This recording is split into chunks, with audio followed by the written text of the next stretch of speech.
So this year we had significantly above average snowfall, which meant there was snow on the ground for probably about 3 months that came up above the spiral guards on our trees. I wanted to show you a little bit about the damage that they've done, what I'm going to do about it, and then I'll post a video in a couple months to see how my plans and what I've done work. This is one of the oldest trees. I think it was one of the first apple trees that I planted here. And of course I put a proper spiral guard on that did nothing. So the snow came above and you can see they've completely girdled the entire tree here, meaning they've ate essentially the bark entirely around, which means all of the area above this tree is going to die. And then what I'm hoping is going to happen, and what should happen, is more sprouts coming out from the part that's still okay. And because that's above the graft on the tree, I should be able to select a new shoot that I can then make my new tree. So it's not a catastrophic failure because it will still be the same variety of tree, but I'm going to get set back at least a couple years here. Now, the fact that it has a mature root system and a decent sized trunk means it'll come back faster than it grew the first time, but this is obviously not what you want. And as I go down kind of this row of apple trees, this is one where the snow came up and not only did it get all of the bark on the trunk, but all the branches as well. So this is going to have the same fate where I'm going to have to basically cut it off and hope it regrows. And you'll see this pattern all along. No matter how mature the trees are, they all suffered the same fate, with some of them actually being completely cut off.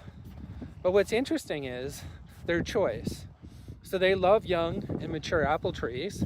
Over here had a similar type of snowfall on a plum tree that I'm guessing because it's so prickly, they left alone.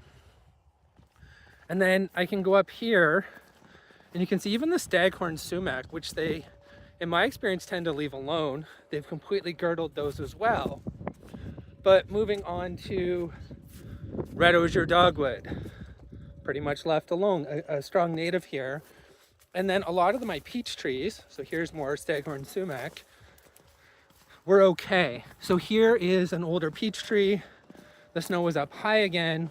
And again, they just gnawed at it a little bit, but fundamentally left this one alone. Same over here when I'm looking at apricot trees. Basically left alone. And over here, you're seeing a lot of plants that were damaged. This dwarf mulberry, completely fine. Over here, a cold hardy almond was spared as well. But right beside it, this medlar had some struggles. So I think, again, this one was girdled and it's probably going to be complete loss. I left a little bit of fruit up there. Now, spiral guards are kind of what I can do because I literally have hundreds of fruit trees. I don't have time or money to do anything more significant. Here's a northern catalpa, which I'm sure I pronounced wrong. Again, a strong native that the rabbits left alone out of kindness. But I did want to show over here.